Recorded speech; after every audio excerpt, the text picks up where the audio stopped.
Good morning and welcome to Nedap Security on Air, our second one. Today we will be talking about implementing a centralized access control system.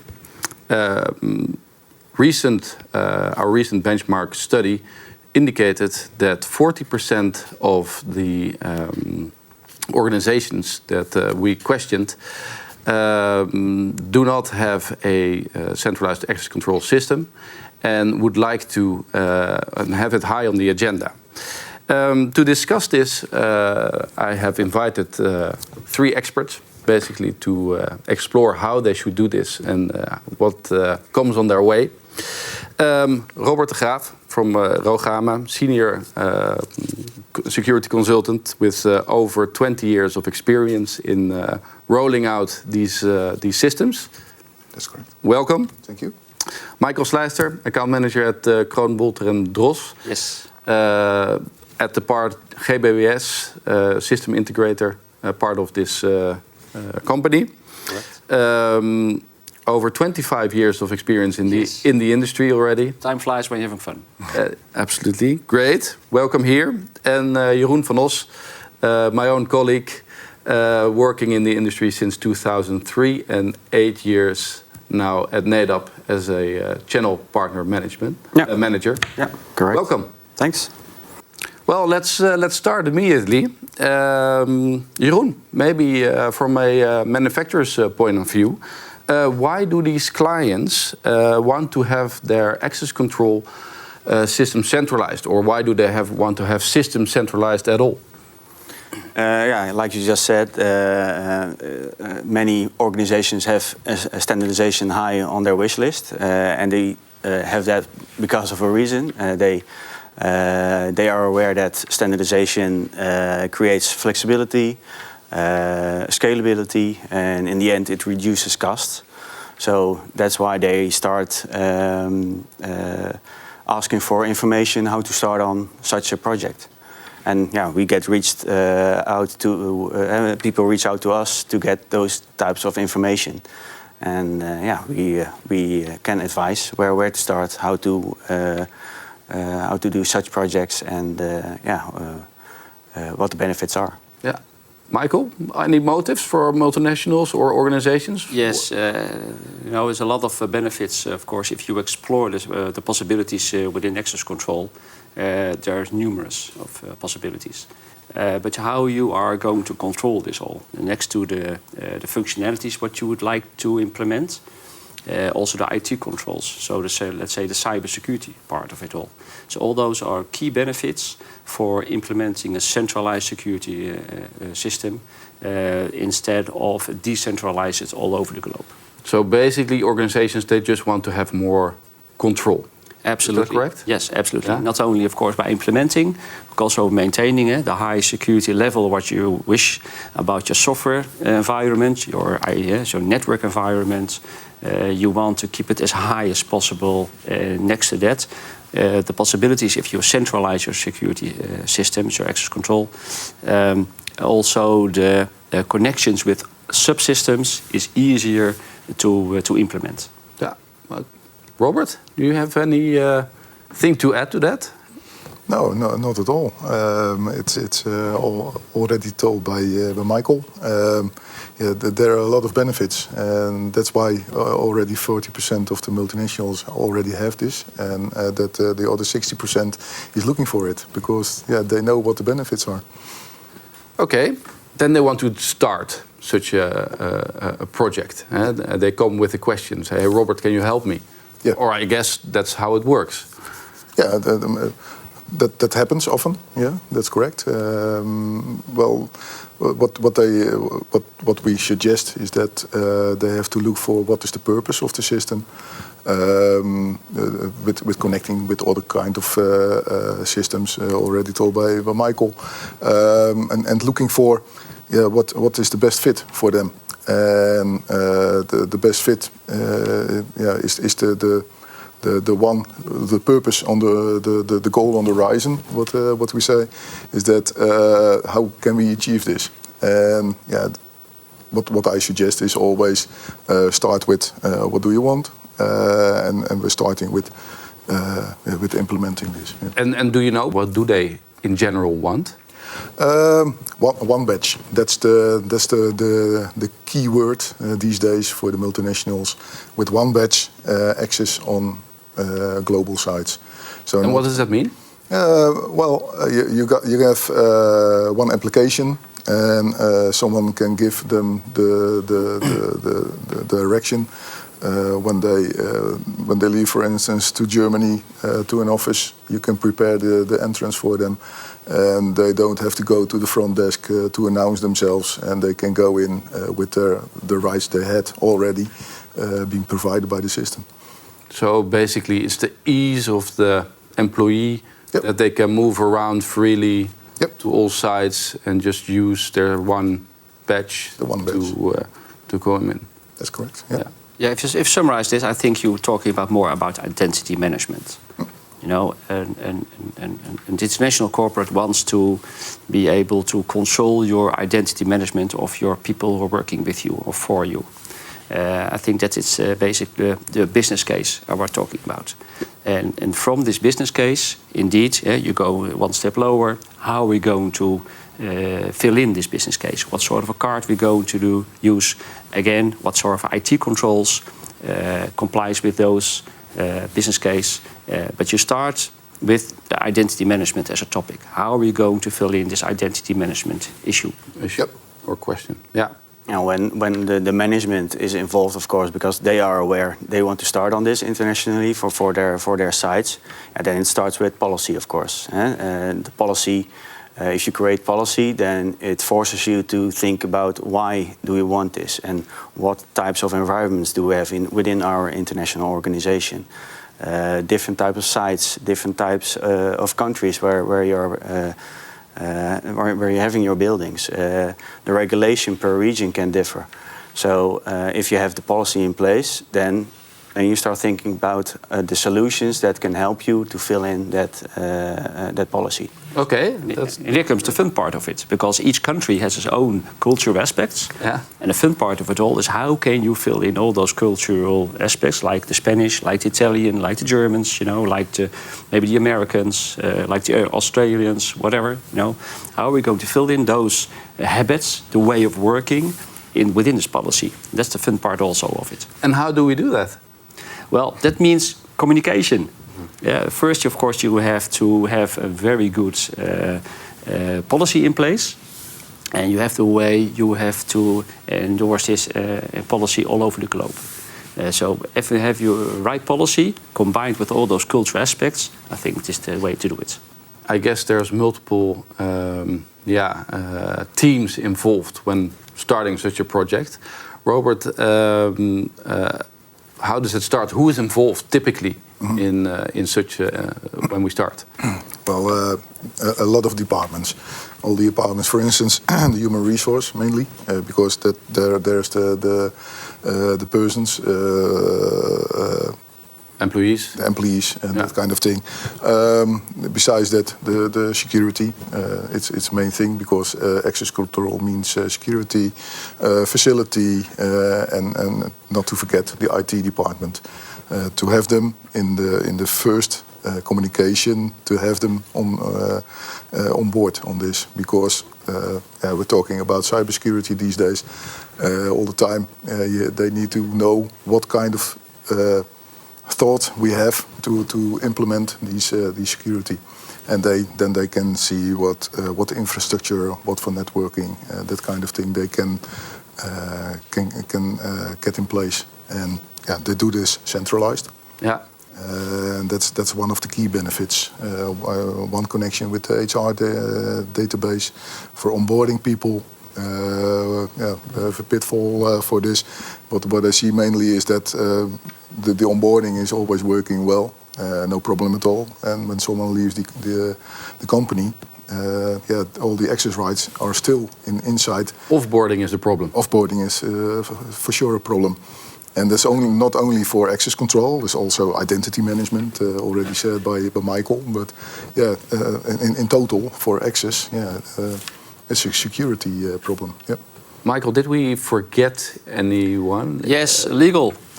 Legal? Legal Okay. boys, girls, yes, absolutely. Legal issues often can be quite difficult. We have, of course, in Europe, you have the GDPR. If you make profile of people within a company about the way they are going to allow access, to have access, to grant access, of course, you make a profile. So, of course, it always has to be compliant with the GDPR. Don't forget this. I mean, if you skip this part of it, you might have an issue afterwards. Okay. And then we have all these teams aligned. And then we are ready to go. Where does it go wrong? What is a typical challenge or pitfall that one can step into? Mm-hmm. One of them is the mandate from the team we have created, the project management team. They should have mandate from the board that they can say to a local site, well, over there, we're going to use this system because we use this on this way because we have the one badge.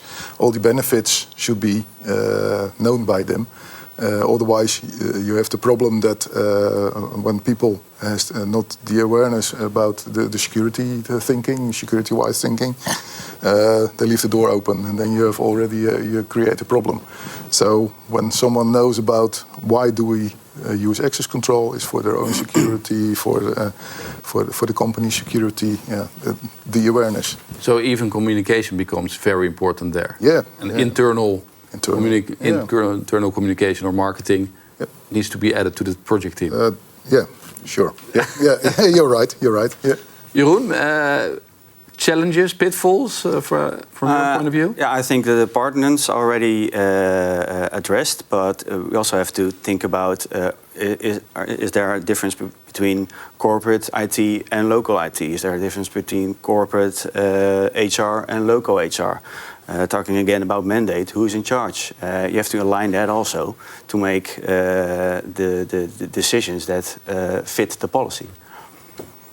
Yeah. Next to that, of course, you have to think about budgets. There's an investment involved. Someone needs to pay. Someone has to pay. Unfortunately, somebody has to pay the bills. So if you have a mandate first, again, about making decisions, but this person has to also have a mandate about the budget directly, and the budget should be corporate, not locally. Otherwise, you have a sort of local heroes, which are normally quite important. The local heroes are very important for this branch office, wherever they are, all over the globe. But if you don't have a sort of a centralized budget, the local heroes will change the policies immediately. Yeah. Well, I think that brings me to a statement, and maybe we can have it put up on the screen. The corporate decides to go for standardization, but all local establishment, what we often see, can make their own choices, have their own P&Ls. What can you advise, Michael? How do we go about that? Because what is extremely important is that the board of directors should be involved in this. They should really sort of way endorse this all over the globe. If you don't have your board of directors with you as a backup, it will be very difficult to not establish it with your branch offices. I think that is one of the key issues. Next to that, of course, you have a sort of operational team and a tactical team, or a more strategic team, and the strategic team makes the decisions together with the operational team. So again, the board of directors is one of the people who should be involved about decision makers. Yeah. Jeroen, anything from Nedap's point of view? Of course, you have to make decisions on product level, but besides that, I think overarching budgets, shared budgets, are key to make it possible to implement standardization on a good way. Shared budget enables you to guide local purchases and to push the decisions that you made on corporate level.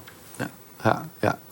Hey, Robert, and you talked about one badge. Yeah, you want to have one badge to go around every office to get an entrance. Now, a lot has happened last year, COVID-19. Can you tell us about trends or things that you have seen happening? What happens in the organizations, the trends? Yeah.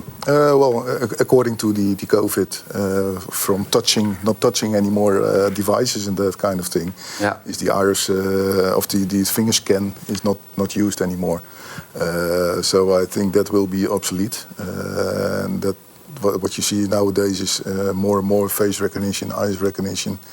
And normally it was a verifying entrance at higher security levels, but now you see it coming to the entrance door of the office.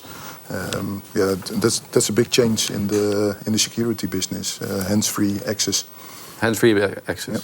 Okay, Michael, anything to add here? Yeah, well, of course, the whole landscape of offices and the use of offices today has changed tremendously because of COVID-19. Working from home, the home offices is nearly standard. It will change, I think, in the near future. One of the key issues, I think, then, if you are entering a building, often the office locations are not. There are no reception anymore, so there are only places to work. To meet your colleagues, to have meetings. But the whole suite about entrance will change, I think. And one of the indeed, what Robert said, to enter the building seamlessly is about using face recognition. It's one of the technologies we can use today with a high level of user-friendliness together with a high level of security is possible today.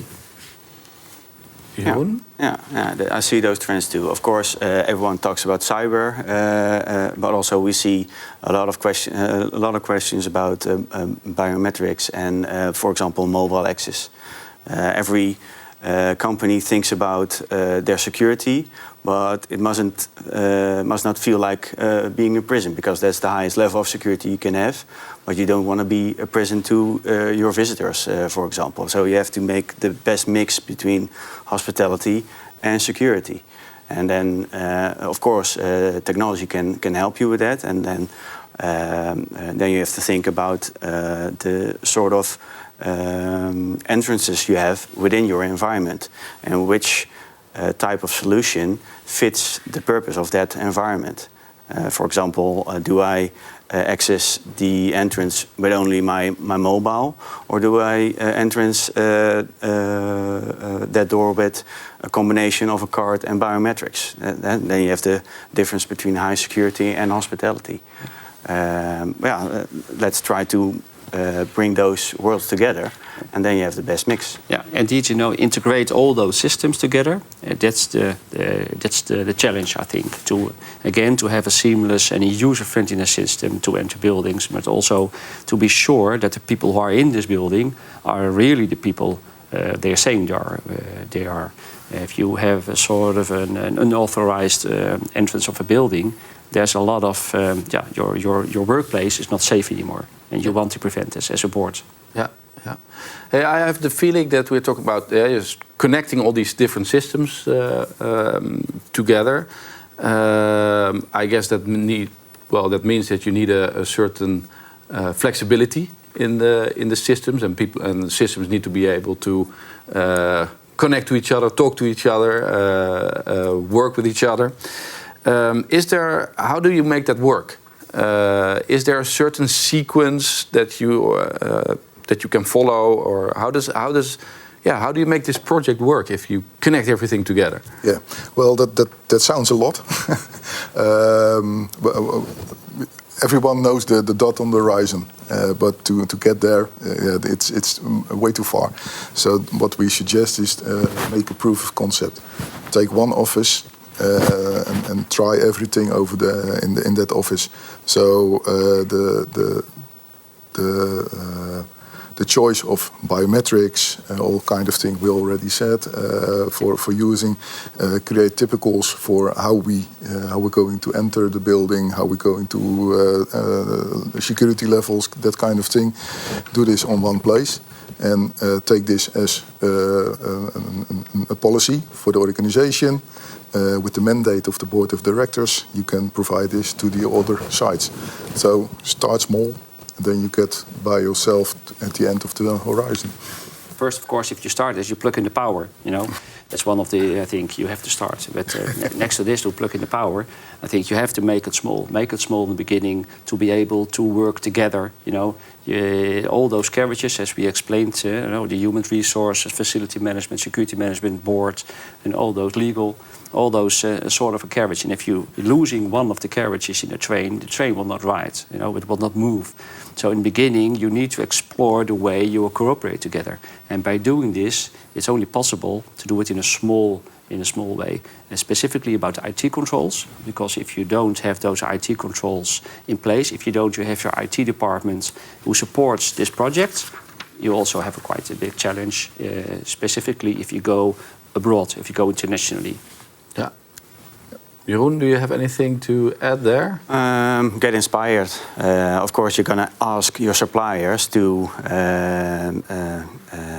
supply a good security. But if you get inspired by talking to experts, talking to manufacturers, because security is an expertise, so get inspired by those types of consults.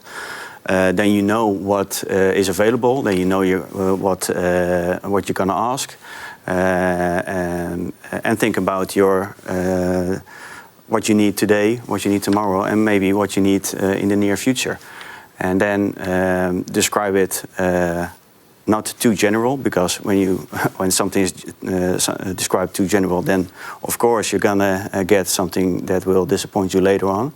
But knowing what's available in the market, knowing what the possibilities are, enables you to create a description to your suppliers to get what you want.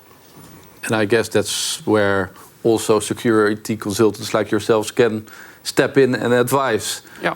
Another way, don't make it too difficult in a way. Specifically in the beginning, make it a functionality question, not a technical question.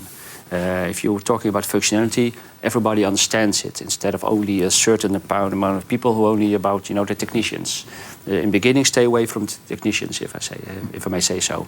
Be on the functionality. The users, if they don't use it, it's a failure of the whole system, of the whole implementation of the system. So you need those guys on board. You need those people on board all over the globe. Yeah, so good preparation. Absolutely, but for sure. That's for sure. Yeah, Robert, do you have anything to add there as well? Well, the badge is the one thing. Someone uses a badge and must have entrance. That's what Michael said. Do not think about too technically. It's necessary to get there, but functionality for the door and the communication with the people, why they use this badge and why we close this door. That kind of thing is necessary. And besides, it's all technical, but that's an add-on for the organization, for reporting to the management, to the board of directors, to see if the policy is working and tweak something on it. In the policy, it's already possible. But the badge, using it, that's key for. And be very clear and very fair about this information gathered with the system. What is going to be done with this information for the users? So there's no sort of way of hey, somebody's watching me over my back and so. You should avoid this. Otherwise, the users are not going to use the system. They're trying to avoid it, deliberately. Yeah. Maybe sabotage it deliberately. Yeah. They will keep the door open. Leave it open, and then you have a security incident. Problem. Yeah, that's exactly. Yeah. Okay, I think that brings us to the end. I think we have covered a lot of ground, a lot of tips, pitfalls of how to implement a centralized system. I would like to thank you for your input. I hope that our viewers learned a lot.